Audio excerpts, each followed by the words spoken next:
किशनगंज नाम का एक गांव था जहां जयपाल ठाकुर नाम का एक बाहुबली रहता था। वो गरीबों से बहुत नफरत करता था और जो कोई भी गरीबों की मदद करता वो उसे भी नहीं बख्शता था, जिस कारण से गांव में गरीबों का बहुत बुरा हाल था। उसी गांव में हरिया नाम का एक किसान अपनी पत्नी साधना के साथ रहता था। हरिया के पास कुछ बकरियां थीं, जिनका दूध बेचकर वो अपना और अपनी पत्नी का गुजर बसर करता था।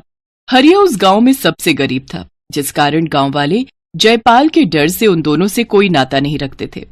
साधना, बकरियां बहुत भूखी हैं। गांव में कोई भी इन्हें अपने खेत में चरने नहीं देता।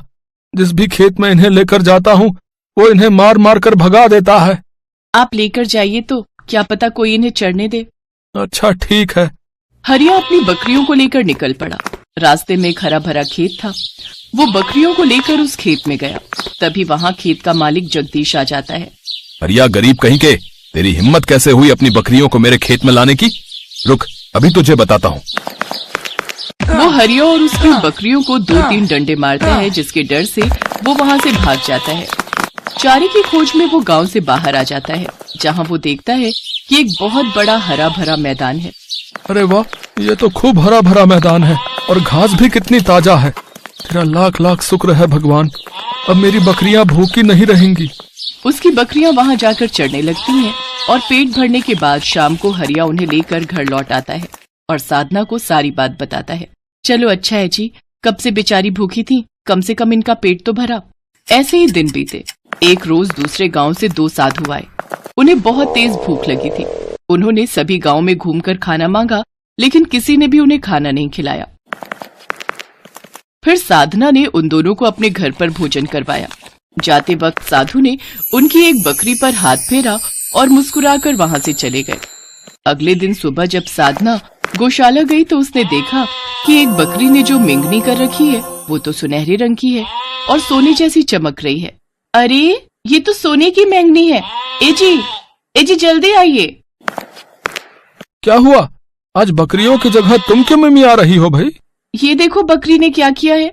ये तो सोने की मेंगनी है। इसका मतलब साधु जी ने जो कल बकरी के सर पर हाथ फेरा था वो उनका चमत्कार था और उसी चमत्कार की वजह से इसने सोने की मेंगनी दी है। मैं अभी से बाजार में बेचकर आता हूँ। वो बाजार में जाकर उन्हें बेच आता है, जिसके बदले उसे खूब पैसे मिलते हैं। इतने सारे पैसे अब हम भी अमीर हो जाएंगे जी, और हमारे बुरे दिन खत्म हो जाएंगे। हाँ साधना। अब हरिया उन बकरियों को उसी मैदान में ले जाता है जहाँ कोई उसे बकरियां चराने से नहीं रोकता था। घास खाने के बाद वो सोने की मेंगनी देती है। ऐसा करके वो बहुत अमीर हो गए। गांव में सभी उनके बदलते दिनों को देखकर हैरान थे। न जाने कौन सा खजाना हाथ लगाया उन गरीबों के पास। कुछ महीनों में ही वो कितने अमीर हो गए। मुझे सुनार बता रहा था कि हरिया उसके पास सोने की गोलियां बेचने आता है। पता नहीं कहाँ से लाता है वो इतनी सारी गोलियां। ये बात सारे गांव में फैल जाती है और यही बात ठाकुर जयपाल तक भी पहुंच जाती है। वो सारी सच्चाई पता लगवा लेता है। ए जग्गा, जरा उठा के तो ला उस हरिया की बकरियों को। बहुत अमीर हो लिया वो। जयपाल उसकी सारी बकरियों को उठा लेता है। अब हम क्या करेंगे? लेकिन जब वो बकरियां जयपाल के पास जाती हैं, तो जयपाल उन्हें खूब खिलाता पिलाता है, लेकिन वो सोने की मेंगनी नहीं देती। उस हरिया ने हमें बेवकूफ बनाया। चलो चलो अभी उसके पास इन बकरियों को लेकर। जयपाल उन बकरियों को लेकर हरिया के घर जाता है। अरे ओ हरिया, बाहर निकल। तूने हमसे झूठ कहा कि ये बकरी सोने की मेंगनी देती है। जग्गू, मंगा, इसके झूठ की ऐसी सजा दो इसे कि ये हमेशा याद रखे। नहीं, हम झूठ नहीं कह रहे मालिक, इन्हें कुछ मत करिए। तभी वो जादुई बकरी सोने की मेंगनी कर देती है, जिन्हें देख जयपाल हैरान रह जाता है। वो उन मेंगनी को हाथ में उठाता है तो वो सोने की नहीं रहती। ये सब क्या हो रहा है भाई आखिर? तभी वहाँ वो साधु आते हैं और कहते हैं, ये सब तुम्हारे कर्मों का नतीजा है ठाकुर। तूने गरीबों के साथ जो अत्याचार किया है उसके कारण ही तेरे साथ ये सब हो रहा है। और तू तो क्या, हरिया और साधना के अलावा जो कोई भी इसकी सोने की मेंगनी लेगा उसके साथ यही होगा। केवल हरिया को ही ये बकरी जादुई मेंगनी देगी। जयपाल को सब समझ आ चुका था। अब उसे अपने किए पर बहुत पछतावा था। उसने अब गरीबों पर अत्याचार करना बंद कर दिया और हरिया, जो गांव का सबसे गरीब आदमी था, अब वो उस गांव का सबसे अमीर आदमी बन गया। विक्रम और सहदेव दोनों सगे भाई थे। विक्रम बहुत ही मक्कार और लालची स्वभाव का था, जबकि सहदेव विनम्र और सीधे स्वभाव का था। एक दिन विक्रम की पत्नी सरला गुस्से में बोली, मुझे समझ नहीं आता बापूजी, पूरे घर में अपनी खांसी से बीमारी फैलाते रहते हो। तुम्हारी वजह से पूरे घर में बीमारी छाई रहती है। भाभी, तुम बापू से इतनी नफरत क्यों करती हो? इस तरह से कोई दुत्कारता है क्या? बापू की उम्र का तो लिहाज करो भाभी। सुनते हो जी, इस सहदेव की भी लगता है जुबान निकल रही है, थोड़ी खींचनी पड़ेगी। अपनी भाभी से जुबान लड़ाता है, आज तेरी खाल खींच लूंगा। विक्रम, छोड़ दे इसे, छोटा भाई है तेरा, मत मार, कुछ तो रहम कर। ये तो बस मेरी परवाह कर रहा था, इसीलिए इसने बोला। इस बात की इतनी बड़ी सजा मत दे। समझा दो इसे, आज के बाद इसने सरला को अगर कुछ कहा तो इसे जान से मार दूंगा। अपनी जुबान को मुंह के अंदर बंद करके रखे। विक्रम अपनी पत्नी सरला के साथ मिलकर अपने भाई और पिता पर बहुत जुल्म करता था। इसलिए एक दिन सहदेव अपने पिता से बोला, बापू, अब हम यहाँ नहीं रहेंगे, हम कहीं और जाकर रहेंगे। भैया भाभी आपको बहुत तंग करते हैं और ये मैं नहीं देख सकता। तू बापू को लेकर जा तो रहा है, पर इतना जान ले, मैं तुझे एक फूटी कौड़ी भी नहीं दूंगा अगर तुम दोनों पलट कर वापस आए तो। मुझे आप दोनों से कुछ भी नहीं चाहिए, बस माँ की निशानी, ये आटा छलनी मुझे दे दीजिए। मैं इसे माँ का आशीर्वाद समझकर अपने साथ रख लूंगा। ले जाने दो, ये बेकार सी टूटी हुई पुरानी आटा छलनी वैसे भी हमारे लिए बेकार है। अच्छा है ना, बला टलेगी, सारा दिन मनहूसियत छाई रहती है, जान छूटेगी। सहदेव अपने पिता को लेकर निकल पड़ता है। उसके पास न रहने का ठिकाना था, न ही खाने के लिए भोजन। चलते चलते सहदेव ने अपने पिता से कहा, पिताजी, ये जगह सही लग रही है, आप कुछ देर उस पेड़ के नीचे आराम करो, तब तक मैं घास फूस से एक झोपड़ी तैयार कर लेता हूँ। रहने का ठिकाना तो बनाना ही पड़ेगा, उसके बाद मैं काम की तलाश करूंगा। मेरे दोनों बेटों में कितना फर्क है। एक विक्रम है जिसने घर से निकाल दिया, और एक ये है जो बेचारा मुझ बूढ़े को पालने के लिए इतनी मेहनत कर रहा है। भगवान मेरे बच्चे को दुनिया की सारी खुशियां देना। बापू देखो, ये झोपड़ी तैयार हो गई, आओ चलो झोपड़ी में चलकर आराम कर लो। बापू, बापू, ये क्या हो गया भगवान? बापू आंखें क्यों नहीं खोल रहे? बापू, तुम मुझे अकेला छोड़कर क्यों चले गए? मैं इस दुनिया में अकेला क्या करूंगा? मैं जानता हूँ तुम्हें सदमे ने मारा है, तुम दुख को बर्दाश्त नहीं कर सके। सहदेव फूट फूट कर रो पड़ता है। पिता के जाने के बाद वो दुनिया में बिल्कुल अकेला हो गया था, इसलिए वो दुखी होकर वहां से चल दिया। चलते चलते सहदेव एक स्थान पर रुक गया। बहुत प्यास लगी है, पर पानी कहाँ मिलेगा? वो सामने तालाब दिखाई पड़ता है, उसी से पी लेता हूँ। अरे, माँ की निशानी आटा छलनी तालाब में गिर गई। हे भगवान, वो मेरी माँ की आखिरी निशानी थी, वो भी मुझसे छिन गई। मेरे से ये दुख और बर्दाश्त नहीं हो रहे, मैं भी इसी तालाब में कूदकर अपनी जान दे दूंगा। रुको, ऐसा मत करो, ये जीवन बहुत अनमोल है, इसका त्याग मत करो। आप कौन हैं और मुझे मरने से क्यों रोक रही हैं? मैं भला जीकर क्या करूंगा? मेरी माँ की आखिरी निशानी आटा छलनी इस तालाब में गिर गई। सहदेव तालाब की देवी को अपनी दुख भरी सारी कहानी बताता है। सहदेव, रुको, दुखी मत हो, मैं तुम्हारी आटा छलनी ढूंढ लाऊंगी। ये लो तुम्हारी आटा छलनी।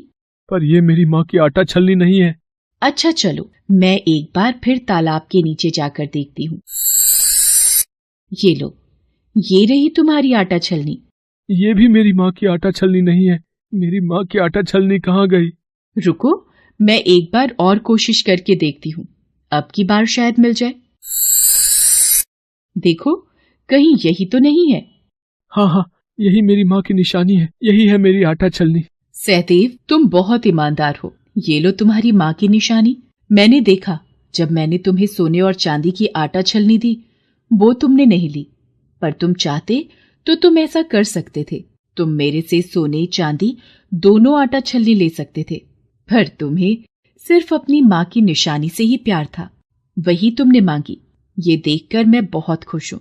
तुम बहुत साफ मन के हो सहदेव। मेरी तरफ से सोने और चांदी की ये दोनों छलनी भी उपहार स्वरूप रखो। ये जादुई छलनी है। चांदी की छलनी चांदी के सिक्के देने वाली है और सोने की छलनी सोने के सिक्के देने वाली है। तुम इस धन से अपने जीवन की नई शुरुआत करो। आपका बहुत बहुत शुक्रिया तालाब की देवी। मैं इस धन से एक नया व्यापार शुरू करूंगा और माँ बाप के आशीर्वाद से उस व्यापार को चलाने के लिए खूब मेहनत करूंगा।